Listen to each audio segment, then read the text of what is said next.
Hey, Ron Shaffer here, back with you. And today I'm going to talk about prepping your mix for mastering, or to do your mix so that you're going to send it out to a mastering engineer. And there's a couple important things. And number one is, I think, is your overall volume and your level that you're sending to the mastering engineer. And number two is your sample rate and bit depth. And basically, you want to send out your mix in the same exact settings as your session. So if your session is at 48K, 24-bit, that's how you want to bounce it out. If it's at 96K, 24-bit, that's how you want to bounce it out, and so on. 44.1, 24-bit, etc. So when you bounce to disk, you want to make sure these are the same settings as your session is. I would always use wave, and I would use interleaved. The other thing you want to do is set in and out points on your mix so that you bounce it out the same length every time. And so if you have to send a new version, it's not different for the mastering engineer, the in and out points. That's ridiculous. And if you're on the grid, I would set your in point to be on the grid so that if you want to do remixes or different things, you might as well take advantage of being on tempo and use the grid, so that your in point is right on the one, or, an eighth note before, or a quarter note before, or a whole note before, and that your out point is how you basically want the length of the song. And also, the other thing that's important is having your fade out. Your in should be clean and your out should be clean. You shouldn't assume the mastering engineer is going to know what you want to do. Now, level. You need a good leveling meter, and here's a free one from Hoffa called For You Meter Fader and MS Pan, and it's very useful. And the 4 or 5 freebies that they have from Hoffa are very useful, I think, as well in different situations. But this is cool. It's got mute, mono, so if you're listening with your monitoring situation is a little bit not very flexible, this thing can add some flexibility as well. But number one, it's really to see your average volume, or LUFS, L-U-F-S. It's loudness over time, and you can change the settings here. I like to go into short term, meaning that it's going to give an average volume over a short period, couple seconds, as opposed to waiting for the entire thing or just really quick. Let's hit play on this track and check it out.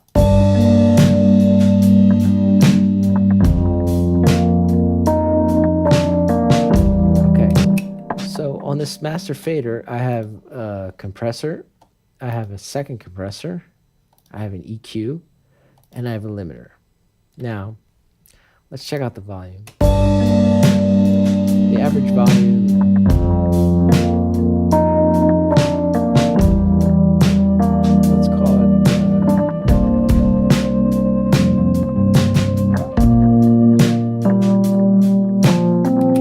minus 11 or so.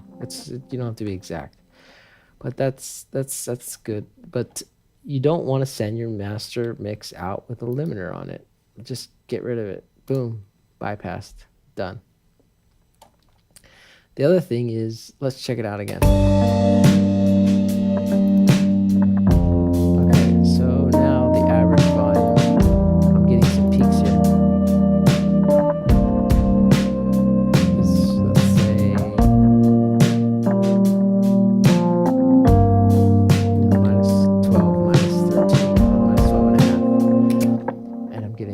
Here. That's okay.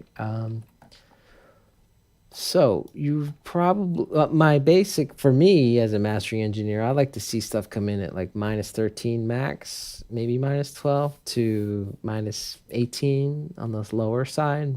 Minus 17 to 13 is really good. Minus 13, 14 is, I think, the wheelhouse. Maybe minus 15, but you want to listen for yourself. But here's what I'm talking about. If you've got a mix and it's a little hot, let's say, you can turn down your master fader, right? Well, in Pro Tools anyway, the master fader feeds all the plugins, so that's a no-no. Let's check it out. Like, I'm getting a nice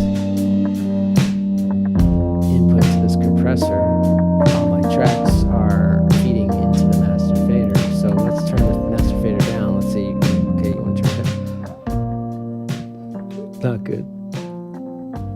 because now you're not hitting your compressor as hot and your mix is changing, and that's not good. Okay, so the other thing you want to do is maybe turn down your output.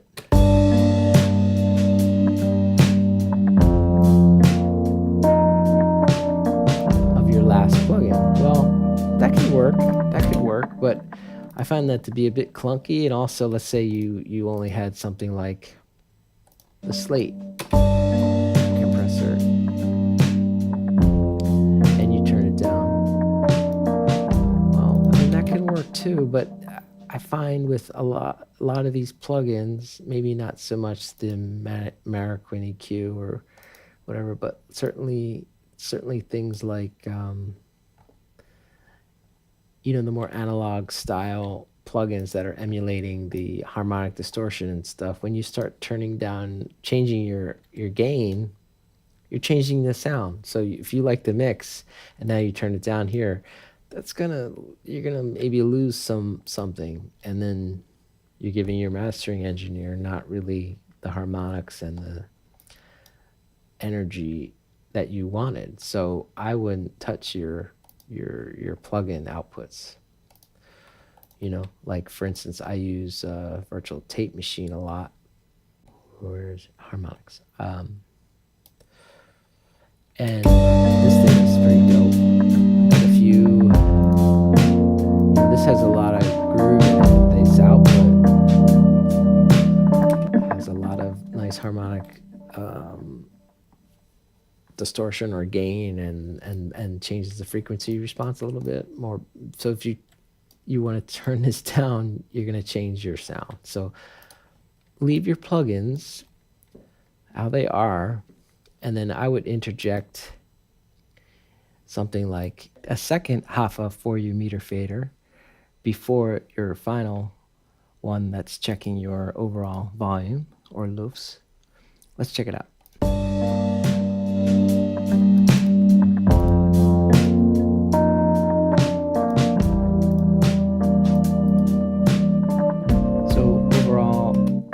Can reset it here, just click it every now and again to reset your metering.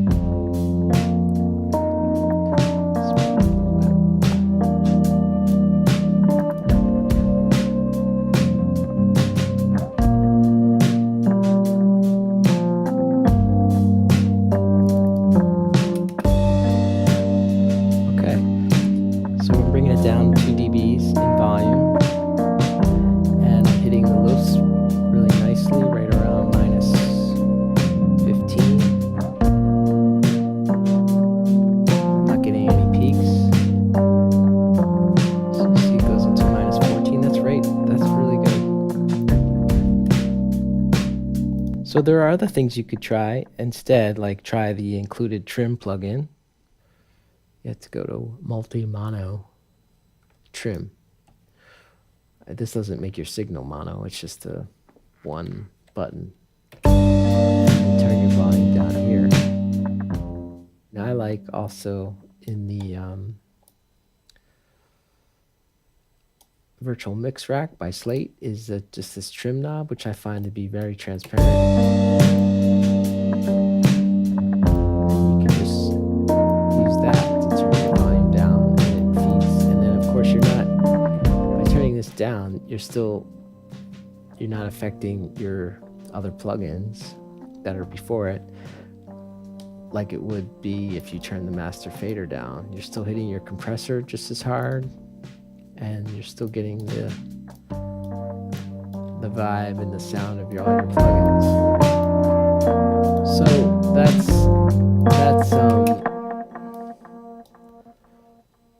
there's also paid metering plugins like the Waves loudness meter. Now this has a volume inside of it that you can turn down. You can check your levels here, and you don't need this kind of a Hoffa thing after. But let's just see. So there you go. Ideally though, if you're mixing properly, is that you would create a master aux track and think of that as your master bus, and you would have that on an input. Let's just pick one, 31, 32. And then you would have all your outputs going to that bus. So now here's where you have to be careful, is you don't want to have, so for instance, I have certain channels going out to another bus, so I don't want to change those. This is my drums going to a bus 17 and 18, and it's going into here. So anything that's on output 1 and 2 right now, I can assign to the master bus. Let's see. Option Shift. Bus 31, 32. So there they go. There they all are.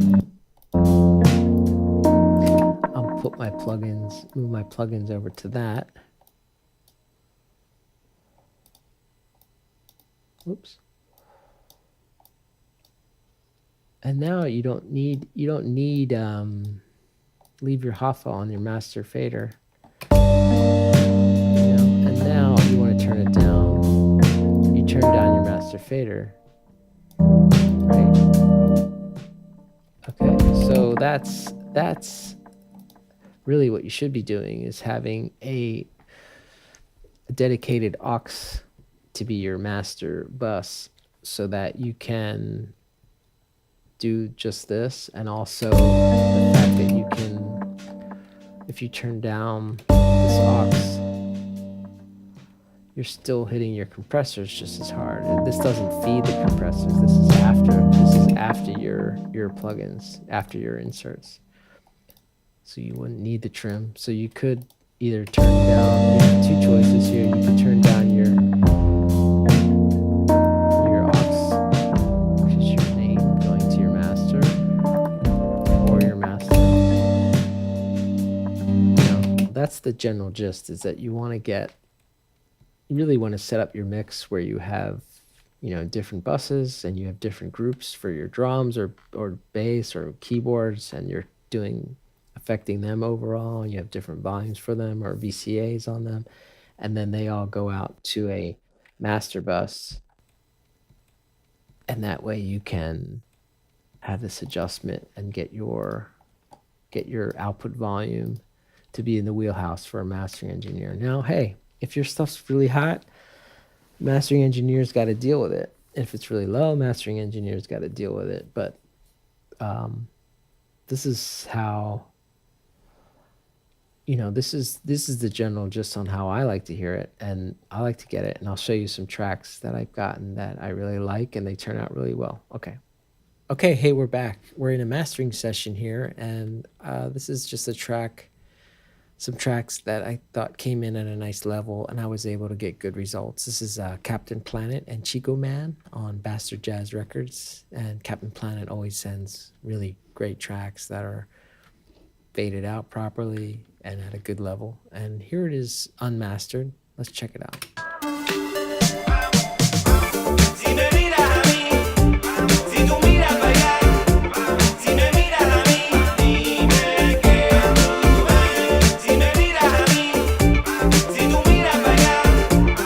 So average level around -14 or so. That's right in the wheelhouse. And then I was able to master it. It's going to be louder, but.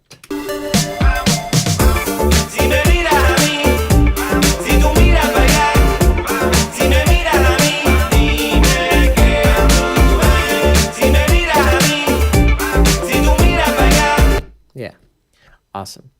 Okay, I'll check out another track. And here we are in another mastering session, and this is Manatee Commune. And here's their track sent to me without anything on it.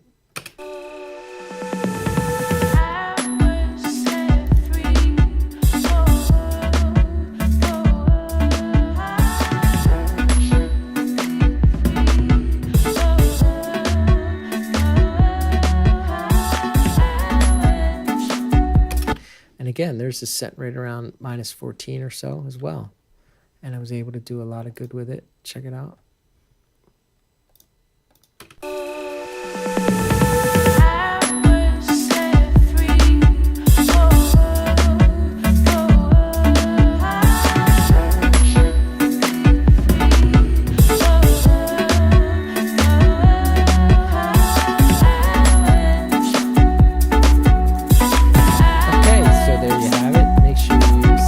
tracks properly to your mastering engineer, and also communicate with your mastering engineer and email them or call them or talk to them, and also give reference tracks to them as well.